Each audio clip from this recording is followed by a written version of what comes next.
আসসালামু আলাইকুম। আজকে ঠিক ভিডিওটা করিনি। ভিডিওটা করেছি আরও ২ দিন আগে। আর আমি অনেক ভিডিও করে রাখি আসলে পরে ছাড়বো করে ছাড়ি না। আর এমনি তো জানি না ভয়েসটা বোঝা যাচ্ছে কিনা। আমার প্রচণ্ড ঠান্ডা লেগেছে গরম থেকে। আর গাছে যাকে দেখতে পাচ্ছেন সে হচ্ছে আমাদের বিখ্যাত জাকির। ও হচ্ছে এলাকাতে যেই গাছে আম পাড়ে ওকে দিয়ে আম পাড়ানো হয়। আর আমি যখন খালাম্মাদের বাসায় বসেছিলাম তো খালাম্মা বলছিল গাছ ভর্তি পাকা আম পাড়তে পারছি না সারাদিন পরে। আর সবগুলো আম পাড়তে পারলে হয়তোবা মানে করতে পারত ভালো হতো।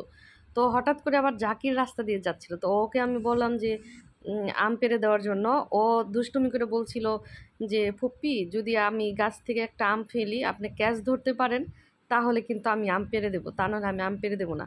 তো আমি বলছি যে, "ঠিক আছে যা। যদি সত্যিই করতে পারিস তাহলে ঠিকমতো মানে ক্যাচ ধরতে পারলে আম পেড়ে দিবি।" ও ফার্স্ট টাইম যে আমটা আমার হাতে ফেলেছিল সেটা আমি ধরতে পেরেছি। আর ওকে বলছিলাম যে, "এমনভাবে আম ফেলিস না যে আমার নাক মুখ ফেটে যায়।" ও বলছে, "ফুপ্পি নাক মুখ ফাটবে না।" মানে খুব দুষ্টামি করতেছিলাম দুজন। আর এদিকে দেখলাম যে খালাম্মাদের গাছের কাঁঠালগুলো বেশ আস্তে, আস্তে বড় হয়ে যাচ্ছে। গাছের কাঁঠালগুলো বেশ কিন্তু মিষ্টি, খুবই মজার। যদিও আমি কাঁঠাল খুব একটা পছন্দ করি না, কিন্তু কাঁঠাল দেখতে ভালো লাগে। ফল হিসাবে আসলে দেখতে ভালো লাগে। কাঁঠাল আমি তেমন একটা পছন্দ করি না। তো যাই হোক ওদিকে জাকির আম পাড়ছিল। পরে জাকিরকে যখন কোটা দিচ্ছিলাম তখন বলছিলাম যে, "কোটা দিয়ে আমগুলা পাড়। আমি এত উঁচু থেকে বারবার ক্যাচ ধরতে পারবো না। দেখা যাচ্ছে হঠাৎ একটা মুখে লেগে যেতে পারে, বিপদ করতে পারে।" তো যাই হোক ফলের সিজন তো গাছ ভর্তি পাকা আম, তারপর গাছে কাঁঠাল।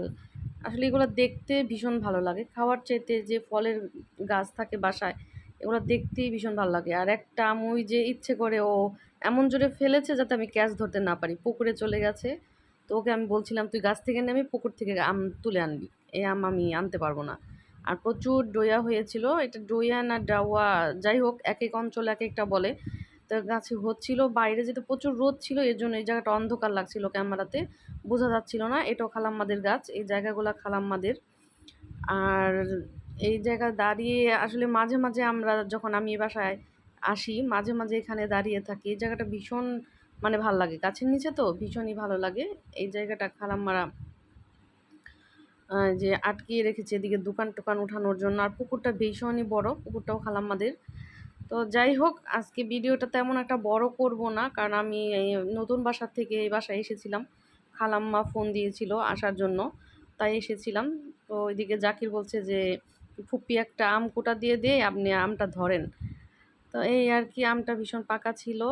তো ওকে আমি বললাম যে, "ঠিক আছে দে।"